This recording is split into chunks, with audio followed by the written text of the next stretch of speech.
अभी अभी की शुरुआत इस वक्त की बड़ी खबर के साथ कर रहे हैं। खबर कनाडा से, जहां कॉमेडियन कपिल शर्मा के कैफे पर फायरिंग की साजिश करने वाले बंधु मान सिंह को दिल्ली पुलिस ने गिरफ्तार कर लिया है। बंधु मान सिंह को दिल्ली पुलिस की क्राइम ब्रांच ने पंजाब के लुधियाना से गिरफ्तार किया है। बंधु मान सिंह गैंगस्टर गोल्डी बरार का मेन हैंडलर है। आपको बता दें कि कॉमेडियन कपिल शर्मा के कनाडा के कैफे में 3 बार फायरिंग हुई, जिसके बाद से दिल्ली पुलिस की क्राइम ब्रांच लगातार मुख्य साजिशकर्ता की तलाश में थी और आखिरकार बंधु मान सिंह पुलिस के हत्थे चढ़ चुका है।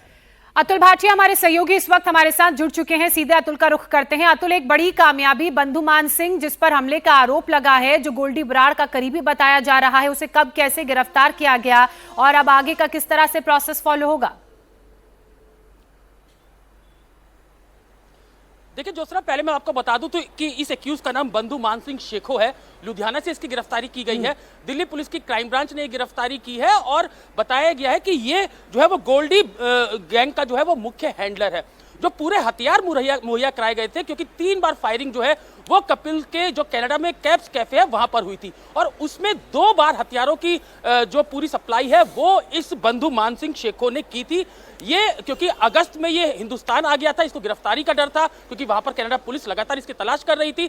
ये हिंदुस्तान पहुंचता है, लुधियाना में ये छुपा हुआ था। अब से कुछ दिनों पहले दिल्ली पुलिस की क्राइम ब्रांच, जिसमें डीसीपी संजीव यादव है, उनकी टीम ने एक बड़ा गैंग पकड़ा था जिनसे कई हथियार बरामद किए गए थे और ये हथियार जो है वो पाकिस्तान से ड्रोन के जरिए पंजाब में गिराए गए थे और जिसके बाद ये पूरा गैंग पकड़ा गया था। और इसी गैंग की तलाश में जब और कई जगह रेड्स की गई तो बंधु मान सिंह शेखो है, इसको पकड़ा गया लुधियाना से, जहां से इसके पास से जो एक मेड इन चाइना पिस्टल मिली है, 8 कार्ट्रिजेस मिले हैं और इससे पहले भी ये चाइना मेड इन चाइना हथियार जो है वो इन अपराधियों से मिले थे। तो बंधु मान सिंह शेखो से जब पूछताछ की गई तो उसने बताया कि वो गोल्डी बरार गैंग से कैसे जुड़ा हुआ है, कैसे इसने हथियार जब कैप्स कैफे के ऊपर फायरिंग 3 बार की गई वहां पर इसने मुहैया कराए और अपनी गिरफ्तारी के डर से कनाडा से हिंदुस्तान आ गया था और अभी लुधियाना में छुपा हुआ था। तो कैप्स कैफे पे क्योंकि 3 बार फायरिंग हो चुकी है, हमने देखा कि मुंबई में भी कपिल शर्मा की जो सिक्योरिटी है, उनके घर की सिक्योरिटी वो भी काफी बढ़ा दी गई थी। तो अब क्योंकि क्राइम ब्रांच पूरे एक्शन में है और अभी जो मेन जो प्लानिंग जो पूरी की, तो एक बड़ी कामयाबी दिल्ली पुलिस की क्राइम ब्रांच के लिए, क्योंकि ये मेन हैंडलर था बंधु मान सिंह, जिसे क्राइम ब्रांच ने गिरफ्तार कर लिया। बहुत शुक्रिया अतुल हमारे साथ जुड़ने के लिए।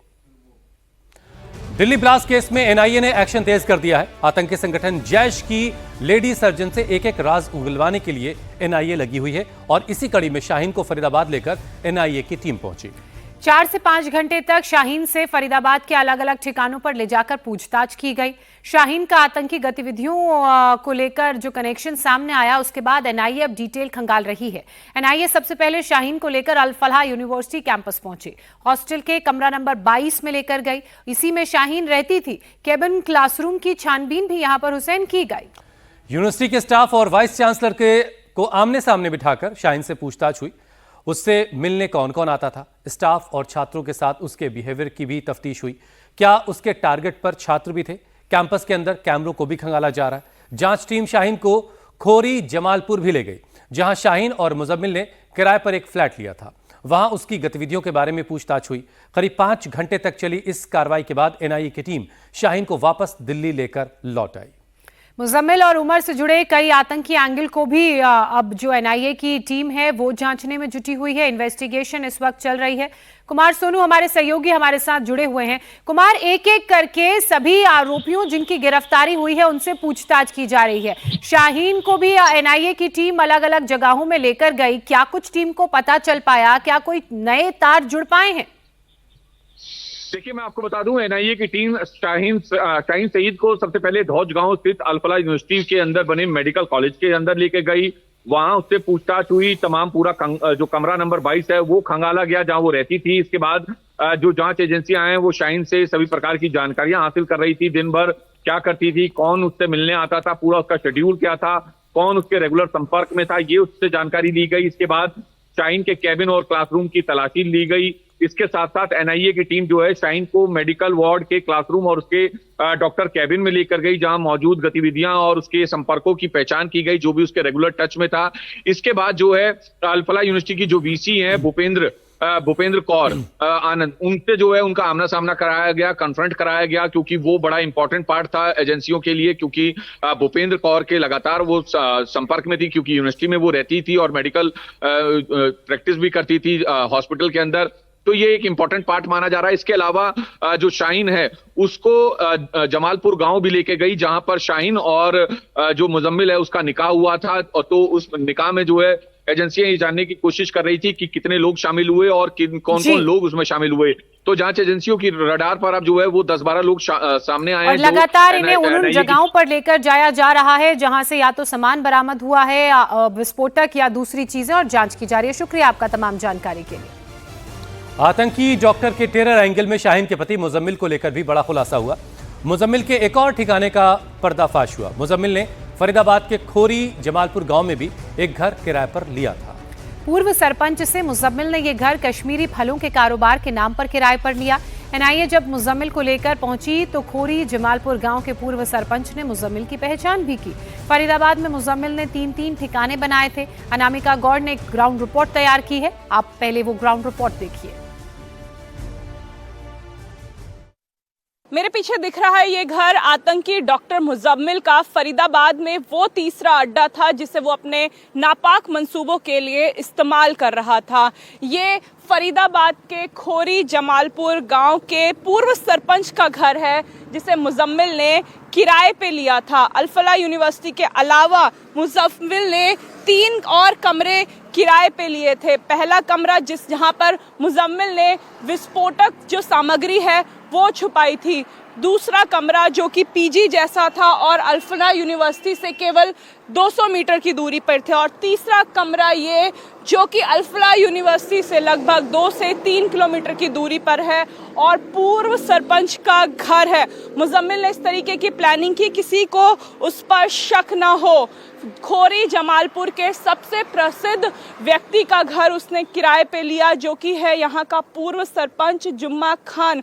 जुम्मा खान ने ये बताया, जांच एजेंसी को ये कंफर्म किया कि मुजम्मिल और शाहीन यहाँ आया करते थे। मुजम्मिल से उसकी मुलाकात अल-फलाह यूनिवर्सिटी के अस्पताल में हुई थी और मुजम्मिल ने कहा था कि वो कश्मीरी फलों का व्यापार करना चाहता और इसीलिए उसे एक ऐसा कमरा चाहिए जहाँ पे वो इस काम को आगे बढ़ा सके। इस कमरे में, इस घर पे देखिए एक ऑफिस है जो फिलहाल बंद है। ये रोड फेसिंग यानी मेन रोड पे ये घर था, एक ऐसी जगह पे घर जो सुनसान जगह पे ना हो, क्योंकि इससे पहले मुजम्मिल ने जहां विस्फोटक छुपाया वो खेतों के बीच का कमरा था।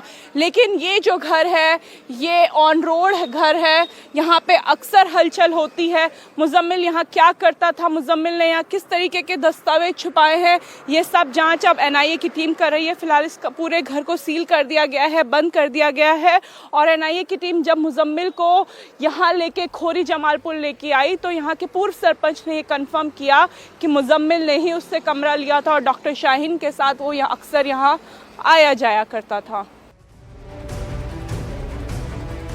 अभी में आगे बढ़ते हैं और अब बात बिहार की। बिहार में नई सरकार जबरदस्त एक्शन में नजर आ रही है। रोज अलग अलग शहरों में बुलडोजर की कार्रवाई को अंजाम दिया जा रहा है। अपराधियों पर पुलिस नकेल कस रही है। महिला सुरक्षा नीतीश सरकार की टॉप प्रायोरिटी है। और इस बीच बिहार सरकार के गृहमंत्री सम्राट चौधरी दिल्ली में गृह मंत्री अमित शाह से मिले। सम्राट चौधरी ने मुलाकात की तस्वीर सोशल मीडिया एक्स पर शेयर की। बिहार में ऐतिहासिक जीत के बाद अमित शाह के साथ सम्राट चौधरी की ये पहली औपचारिक मुलाकात है। दोनों के बीच कानून व्यवस्था को लेकर चर्चा हुई। बिहार पुलिस को मॉडर्न बनाने के एजेंडे पर बात हुई। साथ ही बिहार के विकास और केंद्र की योजनाओं को लेकर भी दोनों ने चर्चा की। बिहार में बड़े जनादेश के बाद इस बार बीजेपी के सम्राट चौधरी को गृह मंत्रालय की जिम्मेदारी दी गई है और बीजेपी किसी भी कीमत पर लॉ एंड ऑर्डर को बिहार में अपनी यूएसपी बनाने की तैयारी में लग गई है। बिहार में नई सरकार के गठन के तुरंत बाद कानून व्यवस्था को लेकर सख्त एक्शन भी नजर आया। बिहार पुलिस ने 400 बड़े अपराधियों की सूची तैयार की है जिनके खिलाफ कार्रवाई के लिए कोर्ट में एप्लीकेशन भी लगा दी गई है। अलग अलग जिलों से लैंड माफिया, शराब mafia, extortion gang, arms smuggler और राजनीतिक संरक्षण प्राप्त अपराधी इस लिस्ट में शामिल हैं। बिहार के डीजीपी का कहना है कि 400 नहीं बल्कि 1300 अपराधियों की लिस्ट तैयार है जिनके खिलाफ कार्रवाई की जाएगी। बस इंतजार है सरकार की तरफ से हरी झंडी का। किस प्रकार से crime against women, organised crime, जो ऑर्गेनाइज क्रिमिनल्स हैं उनकी संपत्ति को कैसे जब्त किया जाए, इन सभी बिंदुओं पर विस्तार से चर्चा हुई है और उन सभी पर अमल किया जा रहा है। 400 लोगों की संपत्ति जब्त करने के लिए न्यायालय में प्रस्ताव समर्पित है, न्यायालय उस पर विचार कर रही है और 1200-1300 और लोगों को चिन्हित किया गया, उनके कागजात तैयार हो रहे हैं जो अपराध से संपत्ति अर्जित किए हैं। उनमें 400 का प्रस्ताव हम लोग ने तैयार करके न्यायालय में भेज चुके हैं और बाकी 1200-1300 पे कार्रवाई हो रही है। इसमें liquor mafia, sand mafia, contract killers, इस प्रकार के बहुत सारे अपराधी हैं। महिला सुरक्षा नीतीश सरकार की पहली प्राथमिकता है, इसे लेकर अब एक्शन भी शुरू हो गया है। बिहार के गृह मंत्री सम्राट चौधरी ने एंटी रोमियो स्क्वाड बनाई है और इन्हें सभी स्कूलों और कॉलेजेस के बाहर तैनात किया जाएगा। पटना में इसकी शुरुआत भी हो चुकी है। पटना में शक्ति सुरक्षा दल की गाड़ियां चौक चौराहों पर गश्त कर रही है। एंटी रोमियो स्क्वाड का मकसद छात्राओं के साथ होने वाली बदतमीजी को, छेड़खानी को रोकना है। इसीलिए एंटी स्क्वाड टीम अब ग्राउंड पर मौजूद है, तैनात है। बिहार में योगी सरकार की तर्ज पर बुलडोजर टॉप गियर में दौड़ रहा है। नई सरकार के गठन के बाद शहर शहर बुलडोजर एक्शन देखने को भी मिल रहा है। छपरा से लेकर नालंदा और नालंदा से लेकर मुजफ्फरपुर तक अवैध अतिक्रमण के खिलाफ प्रशासन कार्रवाई कर रहा है। सड़क के किनारे किसी भी तरह के अवैध कब्जे को हटाया जा रहा है। नगर निगम की टीम पुलिस के साथ मिलकर कार्रवाई को अंजाम दे रही है। प्रशासन का ये कहना है कि कई बार नोटिस देने के बाद भी लोग अवैध कब्जा नहीं हटाते हैं, जिसके बाद इस कार्रवाई को अंजाम दिया जा रहा है। फिलहाल ये 3 तस्वीरें छपरा, नालंदा, मुजफ्फरपुर की, जहां पर अवैध अतिक्रमण को, अवैध कब्जे को बुलडोजर की मदद से गिराया जा रहा है। आप देखिए कि कैसे सड़क किनारे जो खड़ी गाड़ियां हैं उन्हें हटाने का काम भी हो रहा है। जो सड़क के किनारे अवैध अतिक्रमण था, इलीगल कंस्ट्रक्शन था, उसे भी बुलडोजर की मदद से ध्वस्त किया जा रहा है। छपरा बिहार की ये तस्वीरें हैं। ये अवैध कब्जा जिसे हटाया गया, हालांकि प्रशासन की तरफ से पहले नोटिस दिया गया था। नोटिस के बाद भी जब लोगों ने इस अवैध कब्जे को नहीं तोड़ा, नहीं हटाया, तो उसके बाद प्रशासन का ये पीला पंजा पहुंचा और उसका एक्शन कुछ इस तरह से जैसे छपरा में नजर आया, उसी और तरह जहां मुजफ्फरपुर तहां में। खड़ी हुई गाड़ियों के खिलाफ भी कार्रवाई हुई है। मुजफ्फरपुर की ये तस्वीरें, जो गाड़ियां वहां खड़ी थीं उसको भी क्रेन के पंजे में ही डाल दिया गया है और उसे भी वहां से उठा ली गई है नगर निगम की टीम। तो नो पार्किंग जोन में खड़ी गाड़ियों को भी हटाया जा रहा है। इसके अलावा छपरा, नालंदा, मुजफ्फरपुर में जो सड़क किनारे अतिक्रमण हुआ है उसको हटाने का काम भी लगातार चल रहा है। बिहार में नई सरकार क्राइम कंट्रोल करने के लिए एक्शन में है। पुलिस शहर शहर एक्टिव नजर आ रही है, लेकिन इसके बावजूद अपराधियों के हौसले बुलंद हैं। सिवान के रघुनाथपुर में बाइक सवार हथियारबंद बदमाशों ने एक ज्वेलरी शॉप को निशाना बनाया। लोगों को बंधक बनाकर दिन दहाड़े लूटपाट और फायरिंग करते हुए ये लोग फरार हो गए। वहां एक बदमाश को लोगों ने दौड़ा कर पकड़ भी लिया।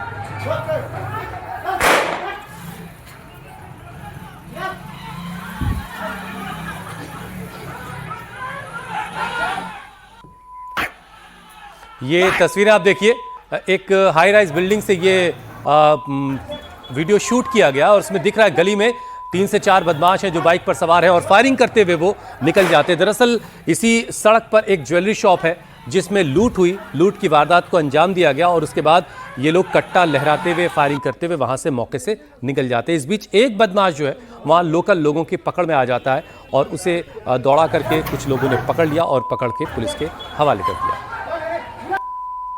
12 राउंड फायर किए इन बदमाशों ने। एक तरफ अपराधियों पर नकेल कसने की बात हो रही है, लेकिन दूसरी तरफ ये तस्वीरें भी बिहार से आ रही हैं। सिवान में एक ज्वेलरी शॉप में बड़ी लूट को अंजाम दिया इन बदमाशों ने।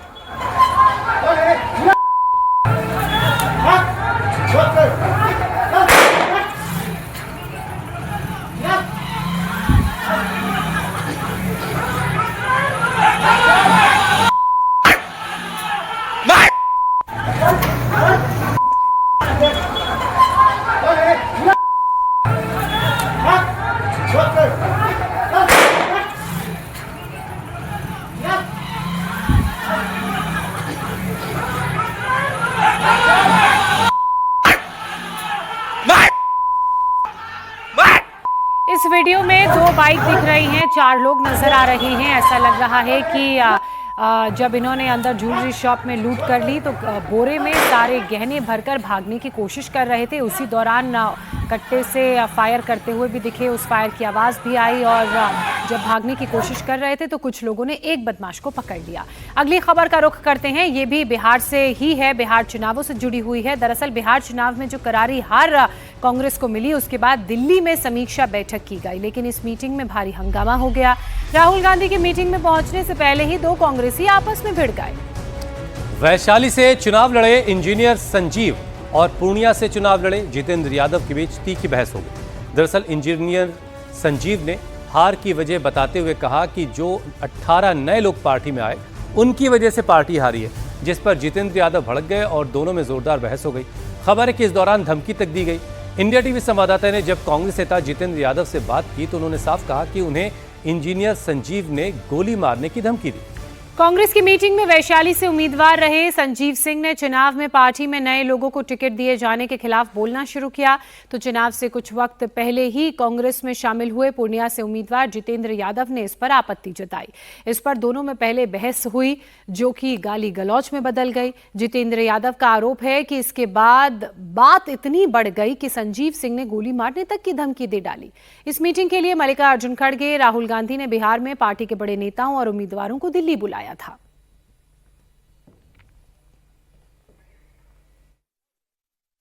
जितेंद्र जी, ये इस तरह की खबरें चल रही हैं कि आज जब बैठक हुई राहुल गांधी के पहुंचने से पहले, तो आपको ये इस तरह की धमकी दी गई कि गोली मार दी जाएगी। कुछ आप अगर बताएं क्या हुआ था उस मीटिंग में? वहाँ पे पार्टी नेतृत्व के बारे में कुछ बोला जा रहा था उनके द्वारा जी। जो पार्टी के प्रत्याशी वहाँ ये फ्रेंडली फाइट हुआ था। एक्चुअली वो फ्रस्ट्रेशन में थे जी, में थे, तो तरह तरह की बातें हो रही थी वहाँ पे। बार बार उनके द्वारा पार्टी नेतृत्व, बिहार नेतृत्व और केंद्रीय नेतृत्व के बारे में बार बार बोला जा रहा था। तो उसी बात पे हमसे उनसे कहा सुनी हुई और तो कोई बात नहीं हुई, कहा सुनी हुई तो उग्र हो गए। और क्या बोले फिर उसमें? जी, उग्र हो गए। जो आप बता रही हैं वही बोले वो, कि गोली मार देंगे। हाँ, गोली मार देंगे। और ये जब बोले तो हम बोले ऐसा तो आपको बोलना नहीं चाहिए। आप इस तरह की बात, जो भी बात रखनी है वो नेतृत्व के सामने में रखिए। जी, फिर उस पर कुछ बाकी नेताओं की तरफ से कोई प्रक्रिया या आपने अपने शीर्ष नेतृत्व को इस बात से अवगत कराया? हाँ, अवगत करा दिया है। तो क्योंकि उनकी तरफ से खंडन आया है, वो कह रहे हैं कि ऐसा कुछ नहीं हुआ था, ये गलत खबरें मीडिया में चल रही हैं। गलत खबरें नहीं चल रही है, वो उनके द्वारा कुछ से कुछ बोला जा रहा था। और बहुत सारे लोग, एक लोग थे, लगभग 60-61 जो उम्मीदवार थे, जीते हुए हारे हुए सारे लोग थे, नेतृत्व थे और सीनियर लीडर लोग भी बैठे हुए थे जी। ये बात आज थी बैठक से पूर्व। कांग्रेस के दोनों नेताओं के बारे में अब आपको जरा बताते हैं। इंजीनियर संजीव वैशाली से चुनाव लड़े थे और वो कांग्रेस के साथ साल 1998 से हैं, जबकि जितेंद्र यादव पूर्णिया से उम्मीदवार थे। उन्होंने बिहार चुनाव से ठीक पहले 27 जुलाई 2025 को, इसी साल 27 जुलाई को ही कांग्रेस का दामन थामा था। यानी अब कांग्रेस में नए वर्सेस पुराने नेताओं के बीच एक तरह की जंग सी छिड़ी हुई है। हालांकि इंजीनियर संजीव ने सफाई देते हुए कहा कि उन्होंने कांग्रेस दफ्तर में किसी को धमकी नहीं दी, गोली बंदूक चलने की कोई बात नहीं हुई, गोली चलाने का इशारा तक नहीं किया गया। अभी हमारे एक पत्रकार मित्र के द्वारा मुझे बताया गया कि मीडिया में कुछ न्यूज चल रही है कि मैंने आज कांग्रेस पार्टी के कार्यालय में किसी को जान से मारने का धमकी दिया है। यह बेबुनियाद है। ऐसी किसी भी बात में कोई सत्यता नहीं है। और जहां तक रही बात कांग्रेस पार्टी के कार्यालय की, तो कांग्रेस पार्टी का कार्यालय पूरी तरह से सुरक्षित है और वहां प्रॉपर बॉडी फ्रिस्किंग करने के बाद ही किसी को भीतर जाने दिया जाता है। तो ऐसी कोई बात नहीं है और इन सारी अफवाहों पर कोई ध्यान न दें। हमारा आज किसी से कोई विवाद नहीं हुआ है और कोई अगर मीडिया के साथी ऐसी न्यूज चला रहे हैं तो एक बार उसकी सत्यता को जरूर जांच करें। बिहार कांग्रेस के सीनियर नेता अखिलेश प्रसाद सिंह ने इस पूरे विवाद को सिरे से खारिज नहीं किया। अखिलेश प्रसाद सिंह ने कहा कि उनके सामने तो कुछ नहीं हुआ, लेकिन गलियारे में कुछ तो हुआ होगा। और तभी इतनी बातें हो रही। हालांकि बिहार कांग्रेस के प्रभारी कृष्णा अल्लावारू दावा कर रहे हैं कि वो मीटिंग शुरू होने से पहले ही रूम में पहुंच गए थे, उनके सामने ऐसी कोई बात नहीं हुई। कहा जा रहा है कि लड़ाई भी हुई है, गोली मारने की बात जो है वो अंदर देखने को मिली है। कुछ प्रत्याशियों के बीच में आपसी झड़प की बात सामने आई है। कुछ हुआ होगा, वो वाकई सही बात है? नहीं, वहाँ कुछ अंदर हुआ होगा, उसकी जानकारी नहीं। आप काम की बात करो भाई। बैठक शुरू होने से पहले आपके उम्मीदवारों के बीच गाली गलौज तक हो गई, गोली मारने की बात हुई है, ये जानकारी आई है। आपने सुना था? नहीं, आपके लोगों ने बताया। अच्छा, और अगर नहीं हुआ तो आप इनकार कर दीजिए। अगर लोगों ने बताया तो बताइए, क्योंकि मैं कार्रवाई करेंगे आप लोग। आपके सामने हुआ। मैं साफ तरीके से बताता हूँ, जब से मैं उस कमरे में गया था उस ऐसी कोई बात नहीं हुई थी। अगर ऐसी कोई बात हुई थी तो आप उनसे जाके पूछिए। आपने सवाल पूछा, मैंने जवाब दिया। जितेंद्र यादव पूर्णिया से सांसद पप्पू यादव के बेहद करीबी हैं। हालांकि पप्पू यादव का कहना है कि कांग्रेस मीटिंग में इस तरह का कोई मामला सामने नहीं आया, ऐसा कुछ नहीं हुआ। अंदर गाली गलौज हो गई? नहीं, गलत, कोई झूठ बोल रहा है। नहीं, बिल्कुल झूठ, एकदम झूठ, एकदम झूठ। क्या समीक्षा क्या हुई? सर एकदम, सर गोली मारने तक की धमकी दी गई थी, एकदम झूठ। और अब खबर हरियाणा के करनाल से है, जहां एक बड़े टेरर प्लान को एसटीएफ ने नाकाम कर दिया। गैंगस्टर अमर सिंह की गिरफ्तारी के बाद पुलिस ने जंगल से 1.5 किलो आरडीएक्स बरामद किया। यह खतरनाक विस्फोटक हरियाणा में किसी बड़े आतंकी हमले के लिए इकट्ठा किया गया था। अमर सिंह से पूछताछ में एसटीएफ को 2 हैंड ग्रेनेड आईईडी मिले हैं, जिसे बॉम्ब स्क्वाड की टीम ने डिफ्यूज कर दिया। अमर सिंह कुख्यात गैंगस्टर नोनी राणा का गुर्गा है। नोनी राणा के कहने पर ही उसने ये विस्फोटक पंजाब से हरियाणा लाया। मेरठ के रहने वाले अमर सिंह पर हत्या, डकैती और किडनैपिंग के 10 मामले दर्ज हैं। हरियाणा के फरीदाबाद में टेरर मॉड्यूल के खुलासे के बाद एसटीएफ ने करनाल में यह बड़ी कार्रवाई की है। नोनी गैंग के गुर्गों ने इस विस्फोटक को झिंझाड़ी के पास झाड़ियों में छुपा कर रखा था। यह विस्फोटक नोनी राणा के ऑर्डर पर पंजाब से लाया गया, लेकिन नोनी राणा की गिरफ्तारी की वजह से अमर सिंह तक अगला ऑर्डर नहीं पहुंच सका और विस्फोटक वहीं जंगल में छिपा रहा, जहां छिपाकर इसको रखा गया था। अमर सिंह को इस काम के बदले 20 से 25 हजार रुपए दिए गए थे। ये अमर सिंह है, इसका नाम मिला था हमको।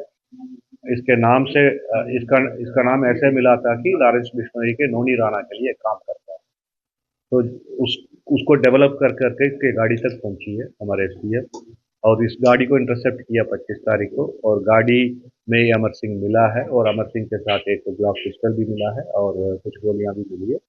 उसके खिलाफ आर्म्स एक्ट में मुकदमा दर्ज करके इसको पुलिस रिमांड पे लिया है कि नोनी राणा के इंस्ट्रक्शंस पे 2 ग्रेनेड और आईईडी लाया हूँ मैं, वो पंजाब से, और उसको कहीं झंझाड़ी गांव के आसपास उसने दबा रखा था। तो बम डिस्पोजल स्क्वाड ले जाके वहां से मौके पे उसको बरामद किया है और उसको डिफ्यूज किया है। 25 नवंबर को एसटीएफ ने इंद्री करनाल रोड से अमर सिंह को अवैध विदेशी हथियारों के साथ गिरफ्तार किया। पूछताछ में जो आईईडी बरामद हुआ उसमें टाइमर और 1.5 किलो आरडीएक्स लगा हुआ था। और इतना विस्फोटक किसी बड़े हादसे की तैयारी का संकेत देता है। एसटीएफ की जांच में यह बात सामने आई कि अमर सिंह जेल में ही मोनू राणा और बाद में नोनी राणा के संपर्क में आया। नोनी राणा के अमेरिका भागने पर अमर सिंह हथियार और विस्फोटकों की सप्लाई चेन का हिस्सा बन गया था। 2017 से क्राइम कर रहा है। 2017 में इसने मर्डर किया, मेरठ पे डबल मर्डर। उसके बाद एक कोई और क्राइम करके अम्बाला जेल में आया है, जहाँ पे मोनू राणा से इसके संपर्क हुई है। उसके बाद उस गैंग से मिलके किडनैपिंग, मर्डर, रॉबरी, ये सब कुछ कर रहा था। Totally 10 case. और मोनू राणा, नोनी राणा सारे एक ही ग्रुप के थे ना, उसी के थ्रू नोनी राणा के संपर्क में लिया आया। यूएस जाने के बाद नोनी राणा इससे दोबारा संपर्क किया है और ये जो गैंग्स की जो गतिविधियां है, इस पे जो डेड ड्रॉप का काम है, इधर से उधर रखने का काम है, वो करवा रहा था। 1.5 किलो आरडीएक्स का एक परफेक्ट एक बॉम्ब था with detonator, timer device and explosive. ये वो इसको फर्दर इंस्ट्रक्शंस मिलना था नोनी राणा से, लेकिन जब तक यूएस पुलिस ने उसको अरेस्ट कर लिया। और हमारे सहयोगी अभय पराशर इस पर और ज्यादा डिटेल के साथ हमारे साथ जुड़ चुके हैं। अभय, ये नोनी राणा, अमर सिंह, क्या इनका जरा पूरा नेक्सस एक बार समझाइए, और क्या दिल्ली ब्लास्ट से भी इसका कोई कनेक्शन है? देखिए, कनेक्शन की अगर बात की जाए, जो अमर सिंह गिरफ्तार हुआ है मेरठ का रहने वाला है। नोनी राणा जो गैंगस्टर है, ये काला राणा जो हालांकि जेल के अंदर बंद है, लॉरेंस बिश्नोई गैंग का ये पूरा ग्रुप है जो कि राजस्थान और हरियाणा के कुछ इलाकों के अंदर चलता है। इस पूरे गैंग की अगर हम बात की जाए तो ये इंफॉर्मेशन मिली कि नोनी राणा के संपर्क में ये आया। नोनी राणा का एक साथी जो कि जेल के अंदर बंद था, 2018 में ये जेल गया था, अमर सिंह वहां पे संपर्क में आया और उसके बाद नोनी राणा अमेरिका भाग गया। अमेरिका भागने के बाद उसने ये आदेश दिया था कि पंजाब से कुछ विस्फोटक लेके आना है। विस्फोटक में 2 हैंड ग्रेनेड और साथ ही कुछ आरडीएक्स और आरडीएक्स के साथ ही डेटोनेटर बैटरी यानी कि आईडी बनाने का जो पूरा सामान था वो नोनी राणा के कहने पर अमर सिंह लेकर आया। इसके बाद अगला आदेश मिलता उससे पहले नोनी राणा को अमेरिका में गिरफ्तार कर लिया गया और अगला आदेश जो था कि किस तरीके की कोई साजिश रचनी है, प्लान करना है, वो अगला निर्देश नहीं मिल पाया। और यही वजह है कि करनाल के पास के इलाके में झाड़ियों में जो ये सामान था आईडी बनाने का, जिसमें हैंड ग्रेनेड अलग थे, डेटोनेटर, टाइमर, बैटरी अलग थी, उन सबको झाड़ियों के अंदर मिट्टी में दबा दिया गया। जब अमर सिंह की गिरफ्तारी हुई, इसके पास से कुछ विदेशी पिस्टल बरामद हुई। जब इससे पूछताछ की गई सख्ती से, क्योंकि इसका कनेक्शन पता था कि ये काला राणा और नोनी राणा गैंग का है, तो इनकी प्लानिंग क्या थी, विस्फोटक की भी जानकारी मिली और फिर उन्हें झाड़ियों से बरामद किया गया। बहुत शुक्रिया अभय आपका तमाम जानकारी के लिए। इस खबर पर अगली अपडेट के लिए आपका फिर से रुख करेंगे। इसी बीच प्रधानमंत्री नरेंद्र मोदी की बात कर लेते हैं। आज पीएम कर्नाटक और गोवा के दौरे पर हैं। प्रधानमंत्री इस वक्त कर्नाटक के उडुपी में रोड शो कर रहे हैं। उडुपी में पीएम श्री कृष्ण मठ में जाएंगे, जहां लक्षकंठ गीता पारायण का कार्यक्रम हो रहा है। इस अवसर पर 1 लाख लोग सामूहिक गीता पाठ भी करेंगे। आज पीएम गोवा के एक मठ में भगवान राम की 77 फीट ऊंची प्रतिमा का अनावरण भी करने वाले। लेकिन ये रोड शो की आप तस्वीरें देख रहे हैं उडुपी की। उडुपी में प्रधानमंत्री का ये रोड शो चल रहा, सड़क के दोनों तरफ बड़ी तादाद में लोग पहुंचे हैं। प्रधानमंत्री पर फूलों की बारिश की जा रही है, उनका स्वागत किया जा रहा है।